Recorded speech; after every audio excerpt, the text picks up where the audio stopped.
Firmware is a term used to refer to software that is permanently stored in the non-volatile memory of a hardware device, such as a microcontroller or an embedded system. Firmware typically controls the device's functionality as well as its interactions with other devices or systems. As you can tell from this description, firmware is software, not hardware. However, it is specialized and low-level software which is embedded in hardware devices, usually stored in non-volatile memory like ROM, flash, or EEPROM. So again, firmware is not hardware. Now let's talk about securing firmware. The first is to keep firmware updated. This includes regularly updating firmware to patch known vulnerabilities, and the best source of these is from the vendor of the firmware. So it's best to subscribe to vendor notifications and regularly check for firmware updates and religiously follow the manufacturer's or vendor's instructions for updating firmware. It's important to ensure the integrity of the firmware, i.e., that the firmware updates are authentic and have not been tampered with. The usual way of doing this is with digital signatures. So there should be a mechanism to ensure that firmware updates have been digitally signed by the vendor and the signatures should be verified before you apply the update. You also might want to validate checksums and calculate cryptographic hashes of firmware files to check their integrity.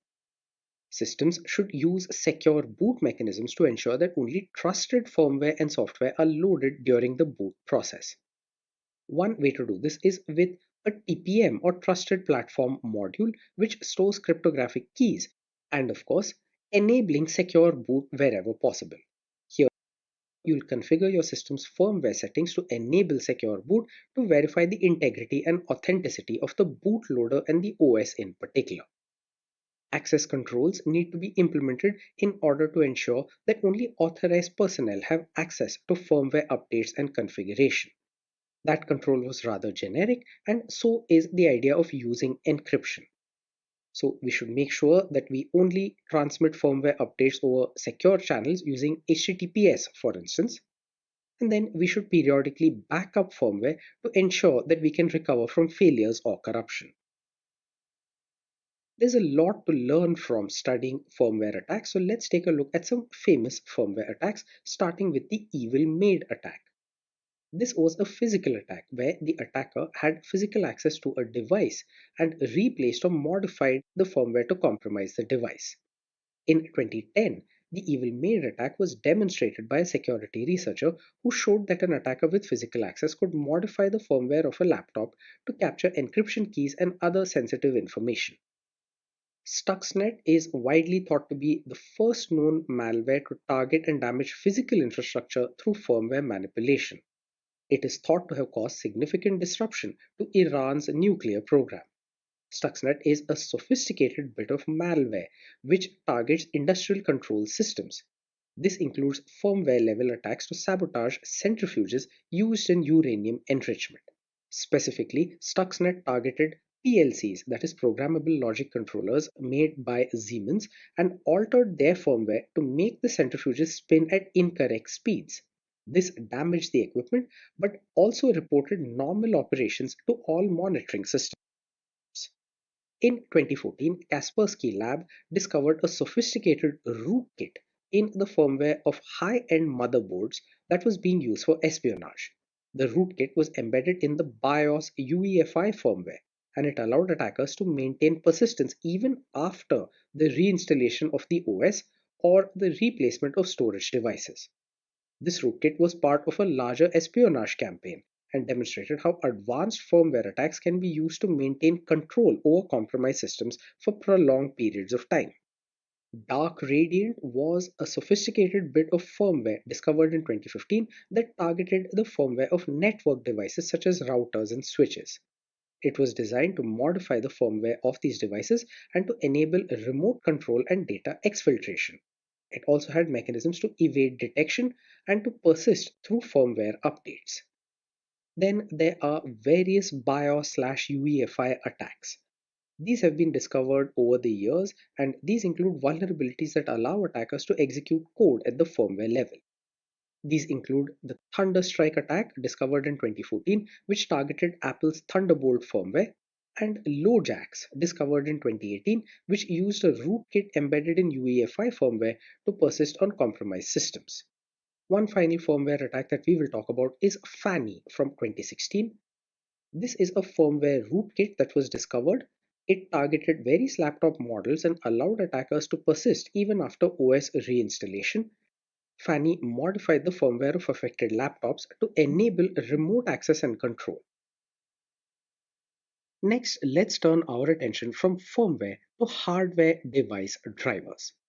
A hardware device driver is a software program that enables an operating system to communicate with and control a hardware device.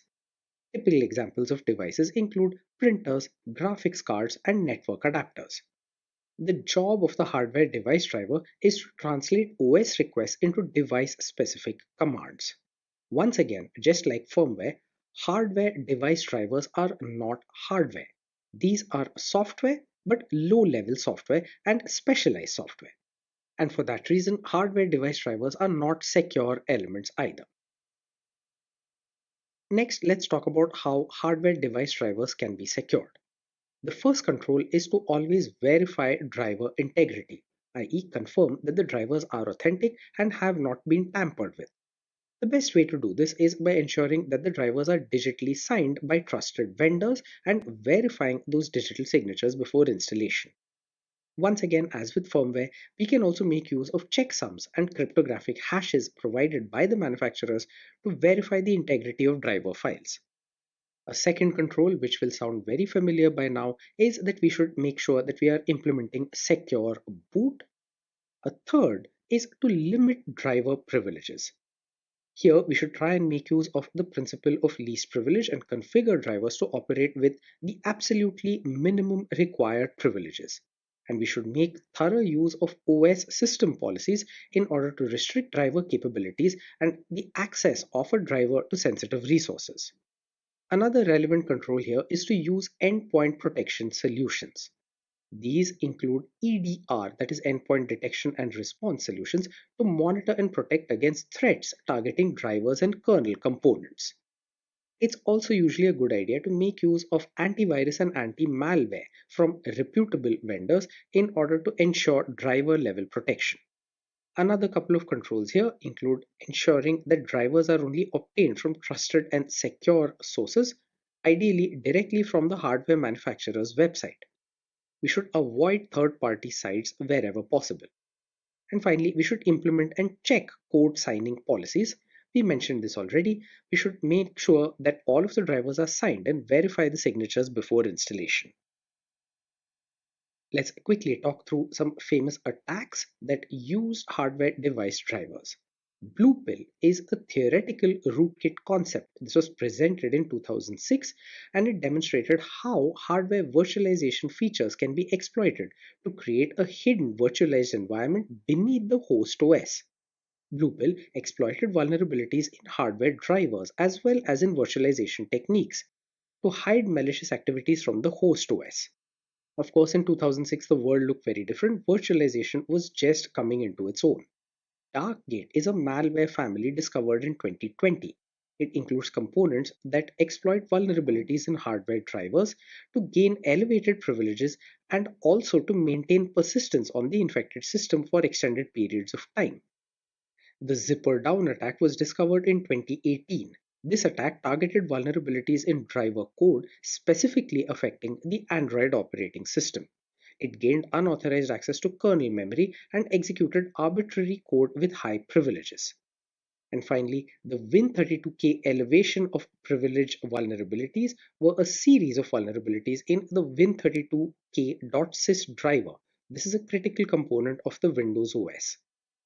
Attackers were able to use these vulnerabilities to elevate privileges and execute arbitrary code in kernel mode.